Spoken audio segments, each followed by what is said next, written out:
Injustice and Decay of Humanity.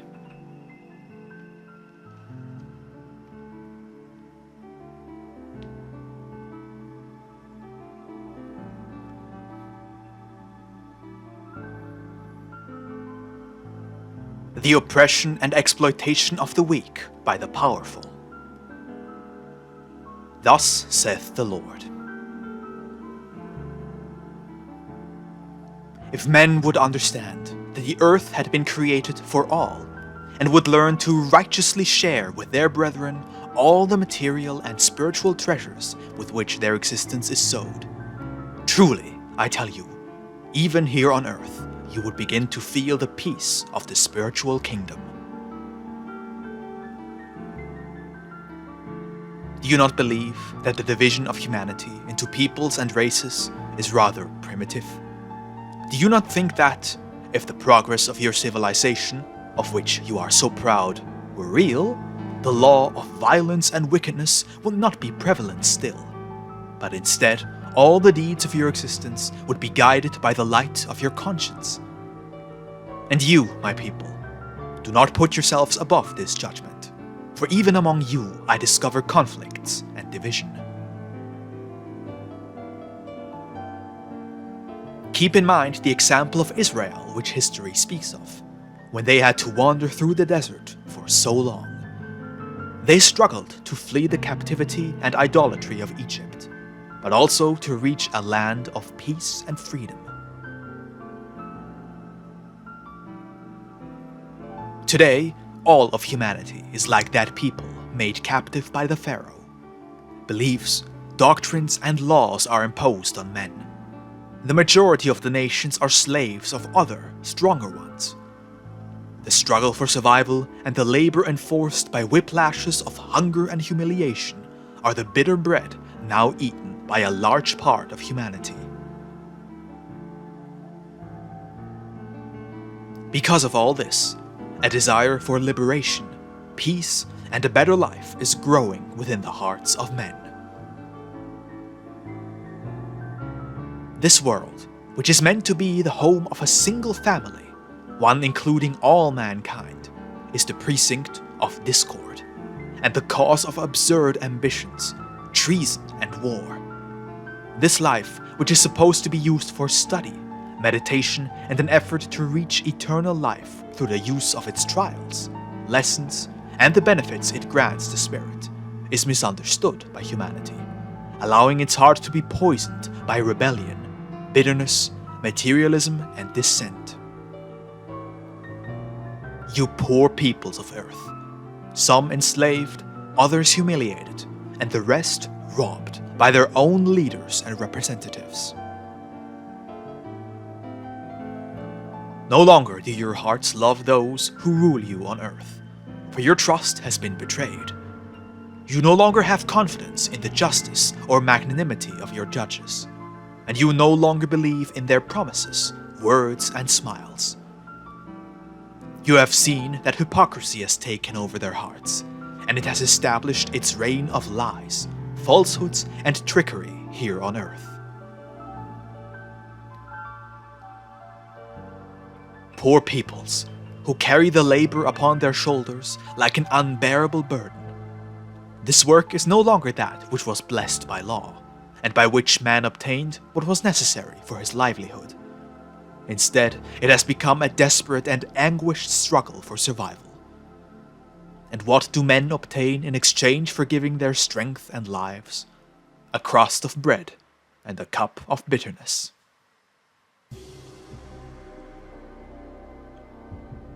Truly, I tell you, this is not the livelihood I placed on this earth for your enjoyment and protection.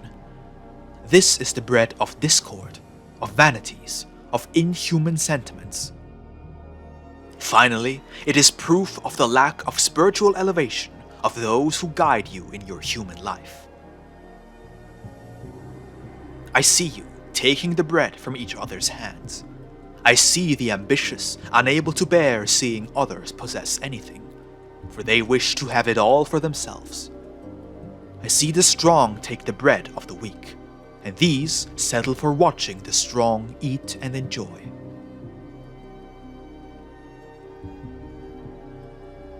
I ask you now, where is the moral advancement of this humanity? Where is the development of their most noble sentiments?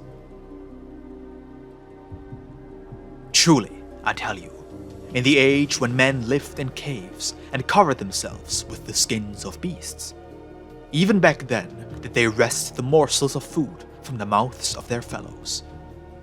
The strong took the greater portion. The efforts of the weak were taken advantage of to the benefit of those who ruled by force. And men, tribes, and entire peoples killed each other.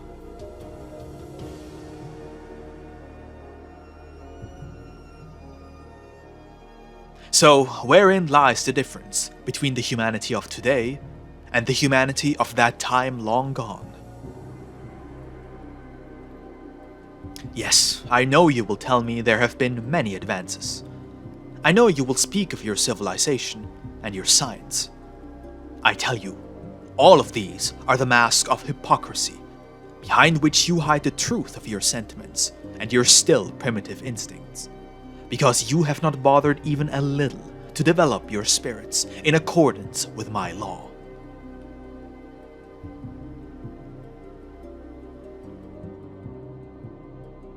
I do not command you to refrain from researching and exploring using the scientific method.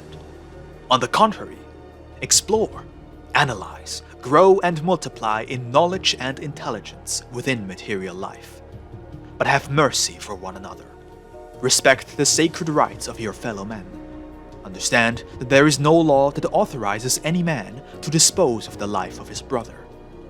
In summary, humanity, do something to apply my highest commandment, namely, love one another, to your lives, so that you may finally be freed from the moral and spiritual mire you have sunk into. When the veil of lies that covered your faces finally falls, your light will pour out, sincerity will shine forth, and the truth shall be established in your lives. This is when you will gain the right to say that you have progressed.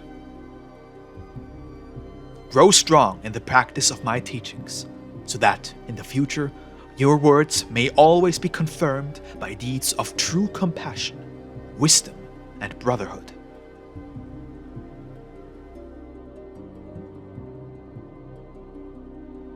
I send you my peace, but truly, I tell you, where there exist men who have all they need, but who forget about those who are dying of hunger, there shall be no peace on earth. Peace is not founded on human greatness, glory, or riches, but on goodwill, on loving one another, on serving and respecting others. Oh, if only the world understood these instructions, for hatred would disappear and love would bloom within the human heart.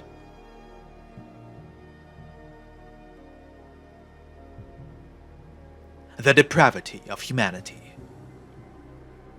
Mankind is stranded in the midst of a storm of sins and vices.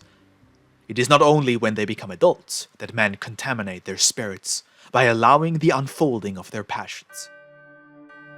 In their tender childhood, they already see their vessel in danger of sinking.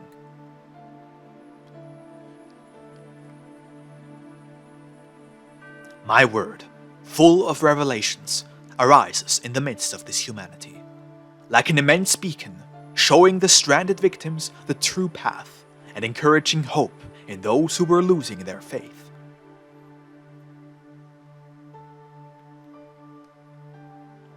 Humanity has multiplied along with their sins. There is no lack of cities like Sodom and Gomorrah in the world that are poisoning the hearts of men, and whose scandalousness echoed throughout the world. In spite of the fact that the inhabitants of those cities were not hypocrites, for they sinned in the light of day, not a trace remains of those sinful cities.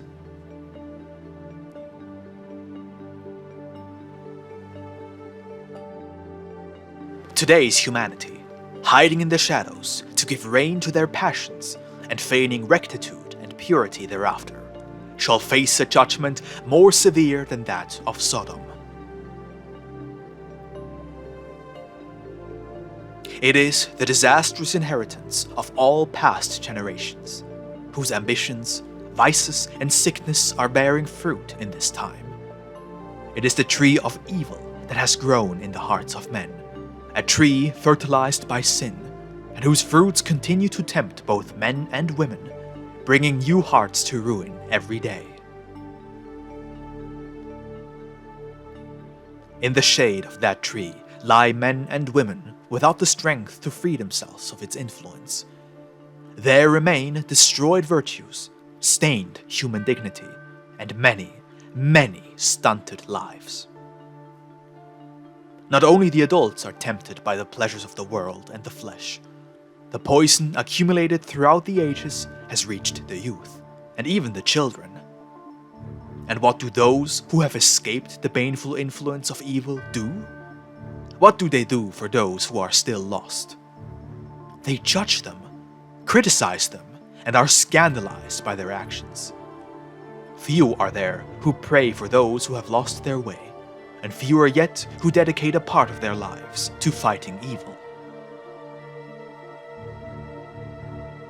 Truly, I tell you, my kingdom shall not be established among men, for as long as the tree of evil yet lives. It is necessary to destroy that power, and to do so, it is necessary to possess the only weapon that sin cannot resist, the sword of love and justice. Understand that not judgments or punishments, but rather love, forgiveness, and compassion shall be the essence of my doctrine, the light that illuminates your path, and the teaching that guides mankind towards salvation.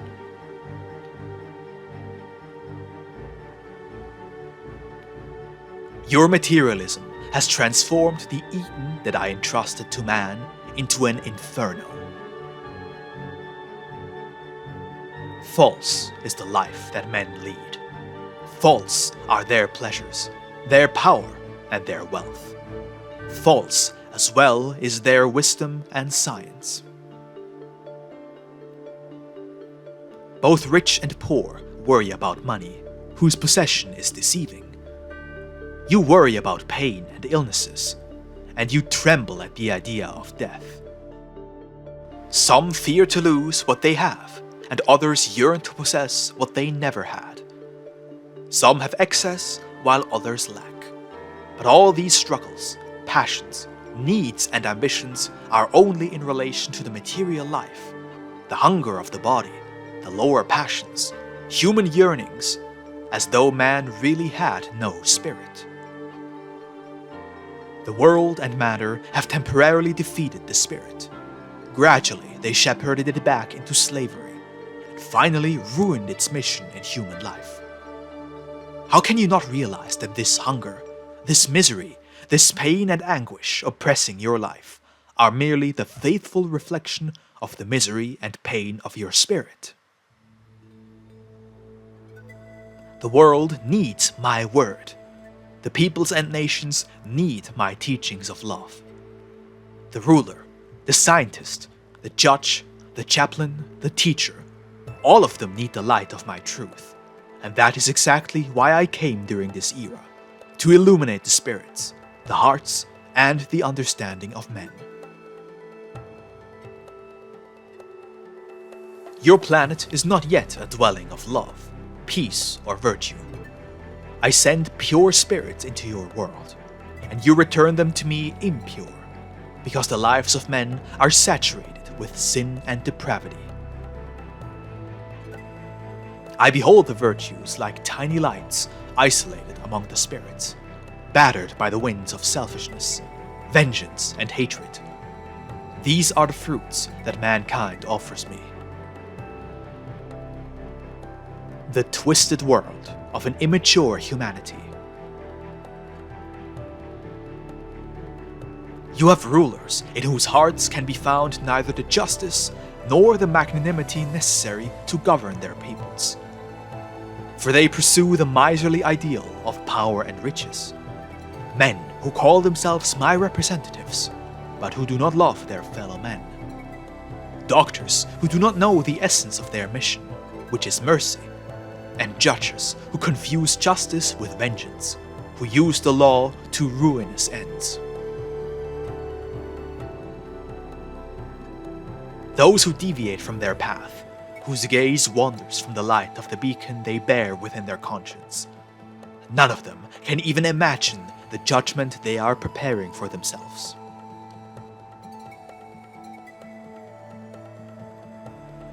There are also those who have taken on missions that are not theirs, and who, by their mistakes, offer proof of their absolute lack of the abilities needed to fill the stations they have occupied.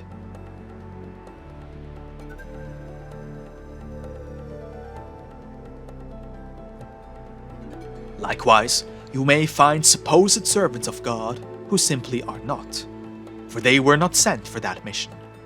Men who seek to guide peoples, but who are incapable of guiding even their own steps. Teachers who possess no gift for teaching, who, instead of giving light, create confusion. Doctors in whose hearts there dwells no sympathy for the pains of others, not understanding that he who truly bears this calling is an apostle of Christ. Men have profaned all of my core principles, but the time has come when all of their works shall be judged. Carrying out this judgment falls to me, which is why I tell you to be vigilant and fulfill my commandments of love and forgiveness. Behold this world, arrogant, defiant, and proud of the works of man that amaze the generations of this century. In their maturity, they neither believe in nor love the spiritual, and thus they neither pray nor practice my law. Nonetheless, they feel content and proud to be able to show off this pretentious world of marvels they have created through the power of their science.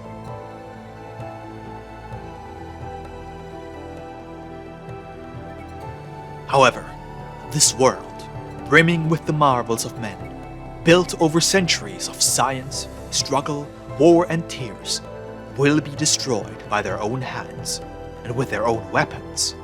For already the time is coming when humanity will realize the ephemeral and fragile nature of their works, which lacked love, justice, and a true yearning to be complete.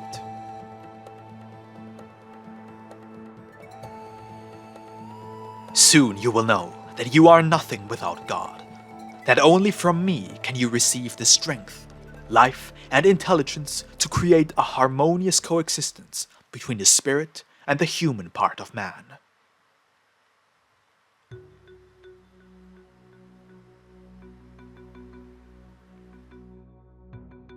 Men speak of the distant past, of antiquity, of the long centuries and interminable eras, yet I still see you as small. I see that you have grown little in spirit.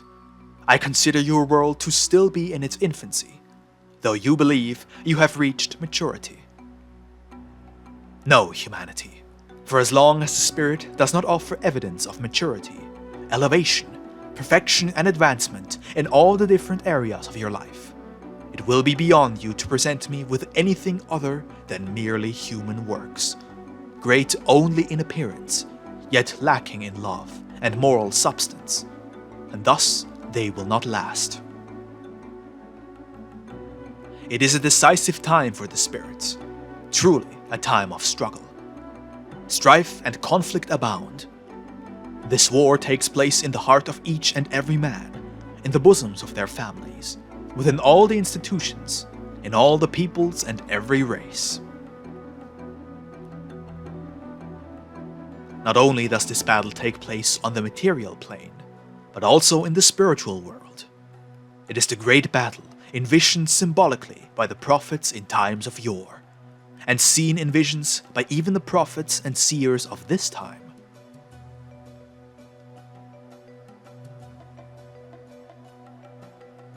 Yet, this battle that wages and shakes all is not understood by humanity, though men are both witness and participant thereto.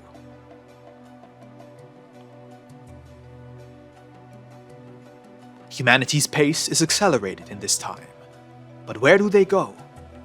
What destination do they rush towards? Can they achieve happiness upon this steep slope?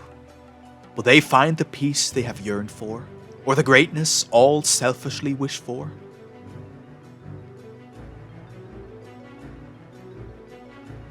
I tell you that what man will actually achieve with his mad rush is total fatigue.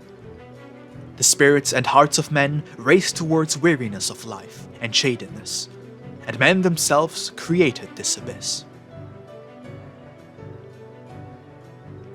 Into that abyss man shall fall, and in this total fatigue, this chaos of hatred and pleasure, of unsatisfied ambitions, of sin and adultery, of the profanation of both human and spiritual laws, he shall experience an apparent death of the spirit, a passing death of the heart.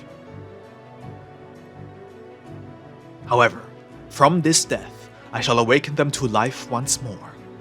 I will have them experience their resurrection, and make them struggle in that new life for the rebirth of all ideals, for the resurrection of all the principles and virtues that are the characteristics and the patrimony of the Spirit, their very beginning. For it was from me that the Spirit arose, from me that it received life, from my perfection it partook, and with my grace it was saturated.